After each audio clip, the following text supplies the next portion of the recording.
Hello बच्चों, कैसे हो आप सभी। तो आज हम पढ़ने जा रहे हैं प्रोजेक्टाइल मोशन।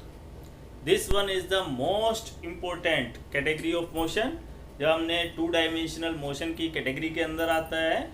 और प्रोजेक्टाइल मोशन का यूज़ कहाँ पे है, इसकी एप्लीकेशन कहाँ है और प्रोजेक्टाइल मोशन होता क्या है, आज हम इन सब के बारे में बात करेंगे। और कोशिश करेंगे कि इसका एक डेरिवेशन कर सके कि प्रोजेक्टाइल मोशन में टाइम ऑफ फ्लाइट हमारा कितना आता है, उस पर भी हम देख सके कितना आता है। तो सबसे पहले हम देखते हैं कि प्रोजेक्टाइल मोशन होता क्या है और उसकी एप्लीकेशन क्या है। सपोज कि किसी ने कि एक गुलेल ली है और गुलेल से उसने इस तरीके से एंगल लगा करके अपने गुलेल को छोड़ दिया, यानी सबसे पहले उसने इसको स्ट्रेच किया और स्ट्रेच करने के बाद जो भी उसमें ऑब्जेक्ट लगा हुआ था उसको छोड़ दिया। जैसे ही वो उसको रिलीज करेगा, उसका जो ऑब्जेक्ट होगा वो कुछ प्रोजेक्टाइल मोशन यानी पैराबोलिक मोशन करता हुआ कुछ इस टाइप से जाएगा। ठीक है, कुछ इस टाइप से उसका मोशन होगा, यानी कि कुछ पैराबोला टाइप का मोशन होगा। ठीक है, तो इसको कहते हैं हम प्रोजेक्टाइल मोशन। क्लियर है। और इसका यूज़ कहाँ पे होता है, मान लीजिए कोई ऐसी जगह है, जैसे मान लीजिए बाढ़ पीड़ित एरिया। एक एग्जांपल लेके मैं आपको समझा रहा हूँ कि सपोज एक बाढ़ पीड़ित एरिया है और वहाँ पर आपका कोई बंदा है जो यहाँ पे खड़ा है, जो फंसा हुआ है। ठीक है, यहाँ सारे में पानी है, लेकिन जहाँ ये खड़ा है इसके आसपास सब जगह पानी है। अच्छा, अब मान लीजिए कोई एरोप्लेन है। ठीक है, कोई एरोप्लेन है जो इसकी मदद करना चाह रहा है, इसको चाह रहा है कि कुछ क्लॉथ्स पहुंच जाए इस तक, कुछ खाने पीने की चीज़ें इस तक पहुंच जाए।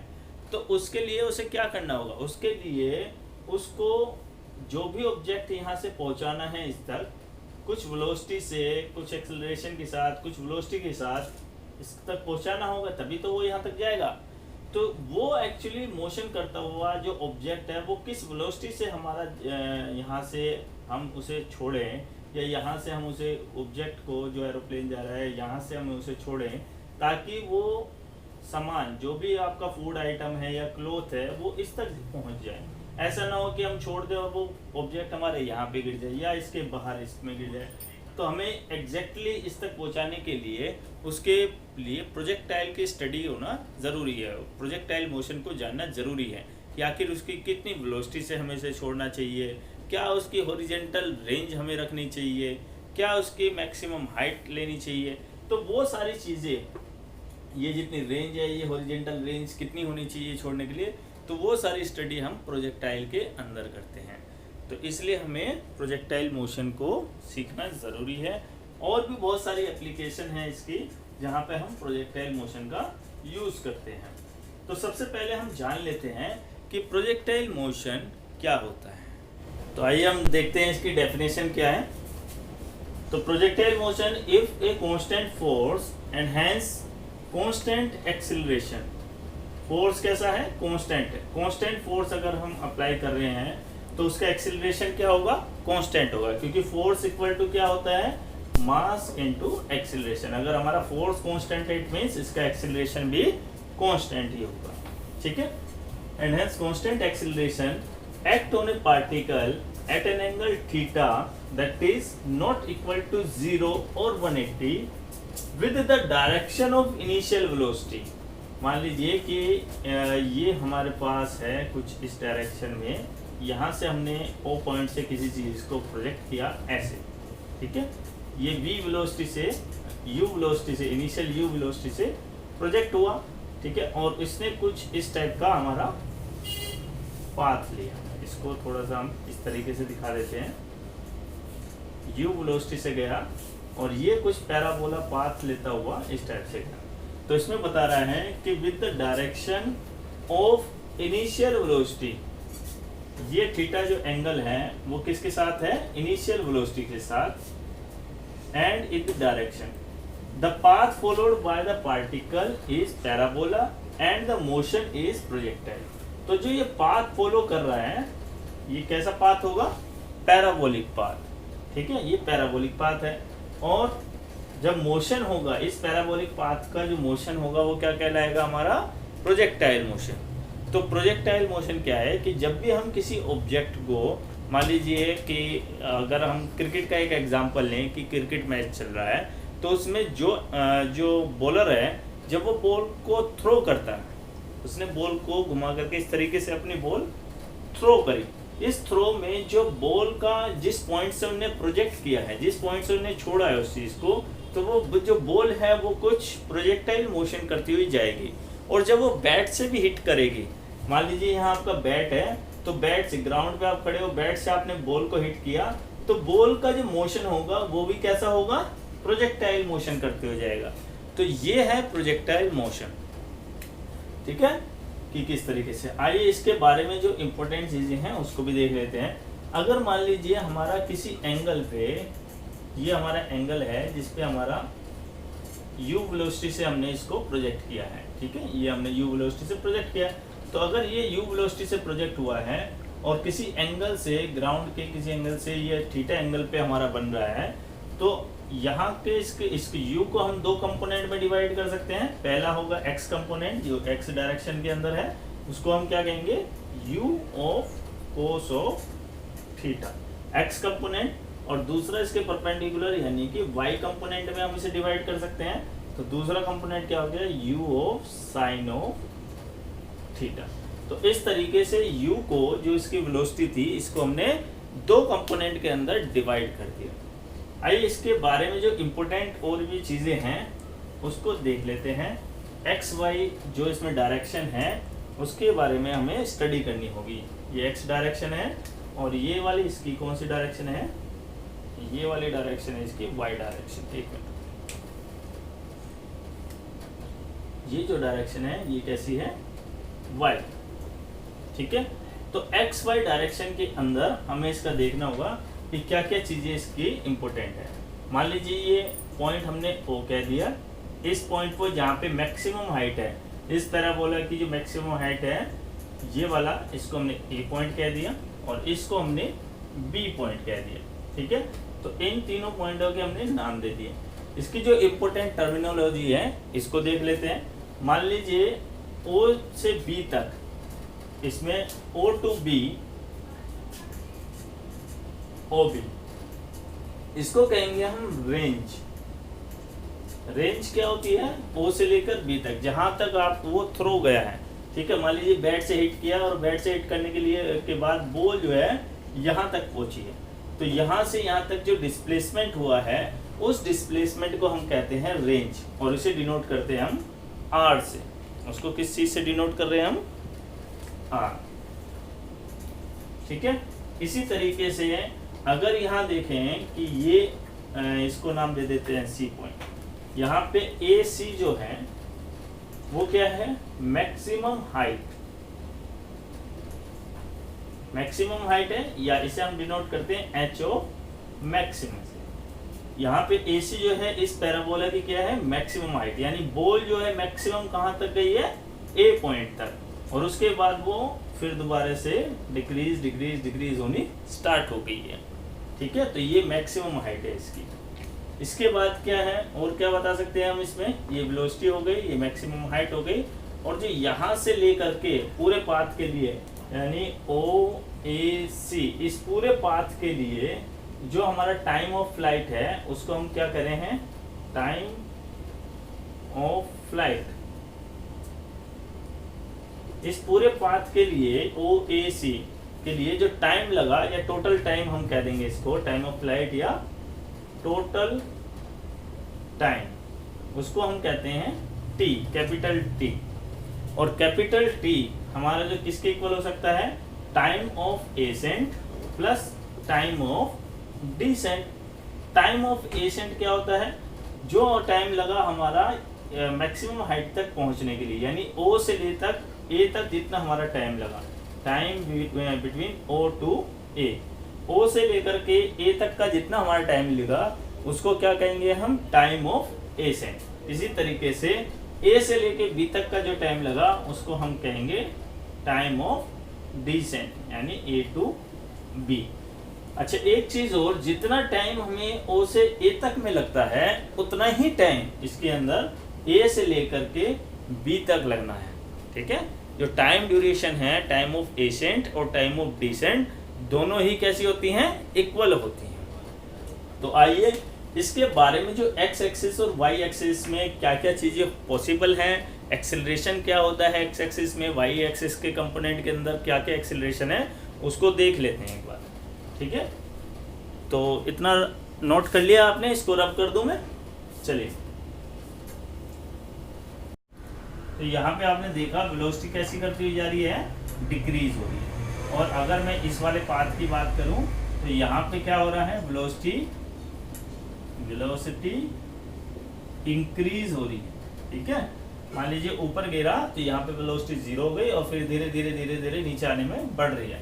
तो आपने देखा यहाँ वेलोसिटी कैसी है, वेलोसिटी है यहाँ पे वेरिएबल। ठीक है, वेरिएबल वेलोसिटी है, पहले वेलोसिटी डिक्रीज कर रही है, फिर वेलोसिटी इंक्रीज कर रही है। तो इस तरीके से वेलोसिटी में चेंजेस आ रहे हैं। अगर वेलोसिटी में चेंजेस आ रहे हैं, इसका मतलब क्या है, वहाँ पे एक्सेलरेशन है, क्योंकि एक्सेलरेशन हम जानते क्या होता है, एक्सेलरेशन होता है change in velocity over time taken. लेकिन यहाँ पे जो एक्सेलरेशन है, वो एक्सेलरेशन किसकी वजह से हो रहा है, यहाँ पर एक्सेलरेशन हो रहा है ड्यू टू ग्रेविटेशनल फोर्स, यानी ग्राउंड से जो ग्रेविटेशनल फोर्स है उसकी वजह से हो रहा है। और ग्रेविटेशनल फोर्स यहाँ पे हमने लिया है -g, क्योंकि अगर कोई ऑब्जेक्ट पे ग्रेविटेशनल फोर्स लग रहा है यानी डाउनवर्ड डायरेक्शन में लग रहा है तो उसे हम लेंगे -g। अगर हम अपवर्ड फोर्स को लेते हैं यानी किसी ऑब्जेक्ट के ऊपर की साइड फोर्स लगे तो हम उसे लिखते हैं +f, यानी कि प्लस, ऊपर वाले फोर्स को प्लस और नीचे वाले जो फोर्स होते हैं उनको नेगेटिव। इसलिए हमने क्या किया है, इसको नेगेटिव जी लिया है। तो यहाँ हमने इसलिए इसको यहाँ नेगेटिव से लिया। तो ये हुई हमारी एक्स डायरेक्शन और वाई डायरेक्शन की एक्सेलरेशन और वेलोसिटी की बात। अब जरा डिस्प्लेसमेंट देख लेते हैं। अगर एक्स डायरेक्शन के डिस्प्लेसमेंट की बात करें तो एक्स डायरेक्शन में जो डिस्प्लेसमेंट हुआ है वो हुआ है हमारा O से लेकर के B तक, यानी कि ये जो डिस्प्लेसमेंट है ये हमारा यहाँ इस पॉइंट से स्टार्ट हुआ और यहाँ पे खत्म हो गया। और एक्स डायरेक्शन में कितना डिस्प्लेसमेंट हो रहा है, O to B। ये किस डायरेक्शन में है, एक्स डायरेक्शन के अंदर। ठीक है, तो एक्स डायरेक्शन में डिस्प्लेसमेंट कितना लिख सकता है, OB हमें किस चीज से रिप्रेजेंट कर सकते हैं, OB हम रिप्रेजेंट कर सकते हैं इसकी हॉरिजॉन्टल रेंज से। ठीक है, दैट इज R। तो ये है हमारा R। अगर S मतलब डिस्प्लेसमेंट इन एक्स डायरेक्शन हम देखें तो वो होगा हमारा O to B और उसे हम रिप्रेजेंट कर रहे हैं अपने हॉरिजॉन्टल रेंज से। वहीं अगर डिस्प्लेसमेंट इन वाई डायरेक्शन में देखिए तो डिस्प्लेसमेंट इन वाई डायरेक्शन 0 है, मतलब इस पॉइंट पे था, जब फाइनली यहाँ पे पहुंचा अभी भी वो वाई में इसी पॉइंट पे है। वाई में तो उसने कोई ग्रोथ नहीं करी, वाई में इसने यहाँ इस पॉइंट पे ग्रोथ करी है, इस पॉइंट पे ग्रोथ करी है, लेकिन फाइनली जब ये यहाँ पर पहुंचा है तो वाई डायरेक्शन में डिस्प्लेसमेंट कितना हुआ है इसका, 0। तो इसलिए यहाँ पे वाई डायरेक्शन की डिस्प्लेसमेंट जो है वो 0 है। क्लियर है?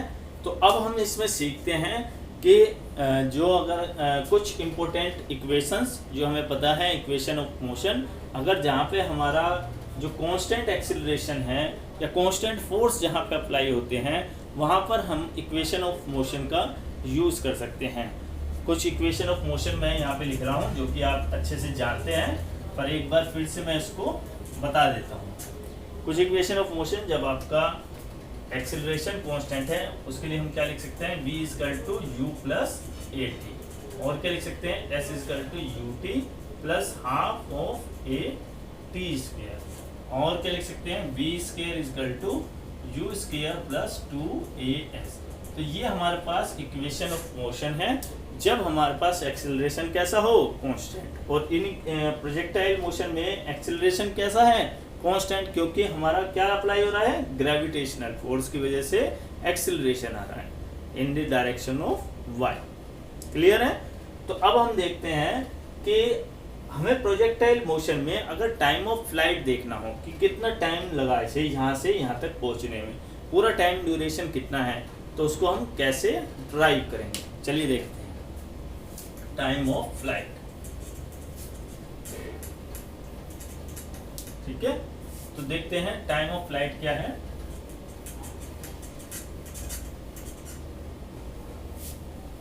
देखिए time of flight,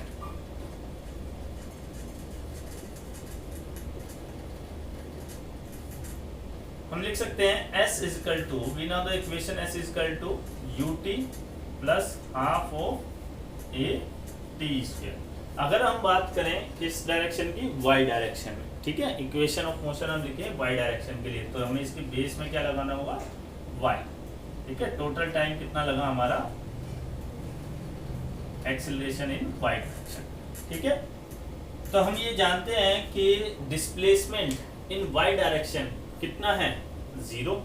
displacement in y direction कितना है, 0, ठीक है। जो हमने अभी पीछे भी डिस्कस किया था कि डिस्प्लेसमेंट इन y डायरेक्शन आपका कितना आ रहा है, 0।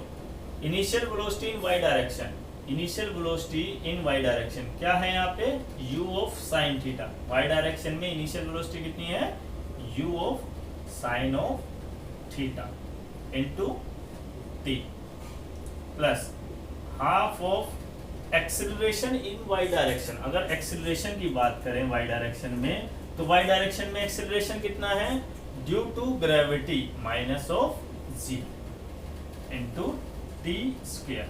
तो यहाँ से हम देख रहे हैं कि t की वैल्यू कितनी आ जाएगी, u साइन ऑफ, यहाँ से t कॉमन ले लीजिए, तो क्या आ गया, u sine of theta plus plus minus minus हो जाएगा, minus half of g into t.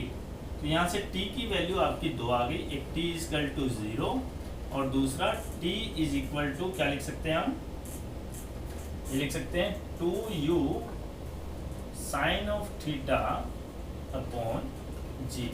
तो यहाँ से इक्वेशन आपके पास, इस इक्वेशन से t की आपको 2 वैल्यू मिल गई, t इज इक्वल टू 0 और t is equal to 2u sine of theta. यही है आपकी time of flight. t is equal to 0 कहाँ पे है, एट पॉइंट O पर, ये कहाँ पे है, एट पॉइंट O पर, और ये क्या है आपकी time of, total time of flight, total time of flight, ठीक है। ये है आपका total time of flight, that is 2u sine theta over g। Clear हुआ। इसको हम एक और तरीके से देख सकते हैं, जैसे हमने यहाँ निकाला total time of flight, equation of motion का ही यूज करके हम दूसरे तरीके से हम देख सकते हैं इसको कैसे, कर ध्यान दीजिए। जैसे मैं लिखूँ v is equal to u plus a t, ठीक है। v कौन सा v जहाँ पे आपकी मैक्सिमम वेलोसिटी होती है, जहाँ पे आपकी मैक्सिमम हाइट होती है, वहाँ पे क्या होगा, वेलोसिटी आपकी 0 हो जाएगी। ये क्या है, मैक्सिमम हाइट h मैक्सिमम, इस मैक्सिमम हाइट पर वेलोसिटी 0 हो जाएगी। मैंने आपको बताया था जब भी कोई ऑब्जेक्ट हम ऊपर फेंकते हैं तो किसी हाइट पे जाके वो 0 हो जाता है, यानी उसकी वेलोसिटी वहाँ पे जाते जाते क्या होती है, 0। जैसे मान लीजिए वेलोसिटी चली, पहले आपने फेंका थोड़ा तेज मंदा मंदा मंदा मंदा मंदा, फिर यहाँ 0, फिर वो नीचे आना स्टार्ट हो जाएगा। तो यहाँ क्या है, यहाँ तक पहुँची, यहाँ वेलोसिटी 0 है और हाइट कैसी है, मैक्सिमम। तो मैक्सिमम हाइट पे जो वेलोसिटी है वो कैसी है, 0। अगर हम O से लेके A तक की ऑब्जर्वेशन करें, अगर मान लीजिए हम टाइम ऑफ फ्लाइट निकालना है, दो उसमें ले सकते हैं, O से A तक हम देखें यहाँ से, और जितना O से A होगा उतना ही O से A से लेकर के B की वैल्यू आएगी टाइम ऑफ फ्लाइट की। O से लेके A तक हम कहते हैं टाइम ऑफ एसेंट, ये टाइम ऑफ एसेंट है, ये यहाँ टाइम ऑफ बढ़ता जा रहा है, टाइम इस साइड जो टाइम A तक पहुँचने का। और A से लेके B तक का क्या होता है, टाइम ऑफ डिसेंट। अगर हमें इसमें टोटल टाइम बताना है O से O A B टोटल के लिए, तो टोटल टाइम हम क्या लिख सकते हैं, O A B पाथ के लिए time of ascent plus time of descent, क्योंकि T A equal to T D होगा, क्योंकि टाइम ऑफ एसेंट और टाइम ऑफ डिसेंट दोनों इक्वल हैं, इसलिए T A equal to T D होगा। तो टोटल टाइम हम क्या लिख सकते हैं, 2 इंटू टाइम ऑफ एसेंट। तो इसी रिलेशन से हम देखते हैं कि टाइम ऑफ एसेंट आखिर कितना आता है हमारा, तो हमें टोटल टाइम ऑफ फ्लाइट का पता चल जाएगा कि टी कैपिटल हमारा कितना है, ठीक है। ये टोटल टाइम ऑफ फ्लाइट। तो इस चीज़ को हम कहीं लिख लेते हैं, इसको हम मान लीजिए यहाँ पे हम नोट कर लेते हैं इसको कि टाइम ऑफ पेशेंट क्या है, टोटल टाइम कितना है, that is 2 into time of patient. तो ये टोटल टाइम ऑफ फ्लाइट है।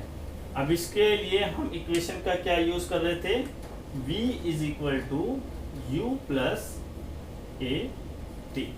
और y डायरेक्शन की बात करें तो मैक्सिमम वेलोसिटी o से लेके a तक, यहाँ पे फाइनल वेलोसिटी कितनी हो जाएगी, o से ले तक a तक अगर हम देखें तो a पॉइंट पर हमारी वेलोसिटी कितनी है, 0। इनिशियल वेलोसिटी क्या होगी in the direction of y, क्या होगा कि u of sine of theta. Acceleration due to gravity कितना होगा, minus of g plus minus of g into t. ठीक है, तो यहां से टाइम कितना आ गया आपके पास, u sine theta over g। तो ये टाइम कौन सा आया, टाइम ऑफ एसेंट। ये वाला टाइम कौन सा टाइम आया, o से लेकर a तक पहुंचने वाला टाइम, यानी टाइम ऑफ एसेंट। इसी तरीके से टाइम ऑफ डिसेंट भी हमारा कितना हो जाएगा, टाइम ऑफ डिसेंट हो जाएगा u sine of theta upon g। और टोटल टाइम ऑफ फ्लाइट कितना हो जाएगा, टोटल टाइम ऑफ फ्लाइट कितना हो जाएगा, that is capital T is equal to time of ascent plus time of descent, that is equal to 2u sine theta upon g। चाहे आप ऐसे करो इसको और चाहे आप इस तरीके से करो, दोनों से जो रिजल्ट आएंगे वो सेम आएंगे, बस मेथड थोड़ा सा अलग है। तो यहाँ आपने देखा कि टाइम ऑफ एसेंट निकालने का क्या तरीका है। इधर देखा आपने, हमने टाइम ऑफ एसेंट और टाइम ऑफ डिसेंट निकाला है और उसके बाद उन दोनों का एडिशन कर दिया तो हमारे पास टोटल टाइम आ गया। टाइम ऑफ एसेंट मीन्स यहाँ O से लेकर A तक पहुँचने का कितना टाइम है, टाइम ऑफ डिसेंट मीन्स कि A टू B तक लेकर। तो ये है हमारा टाइम ऑफ फ्लाइट की रिलेशन। इसके बाद अब आगे हम बात करेंगे कि मैक्सिमम हाइट कितनी होती है और इसकी रेंज कितनी होती है। तो ये सब चीज़ें हम अपनी नेक्स्ट वीडियो में देखेंगे। Thank you very much.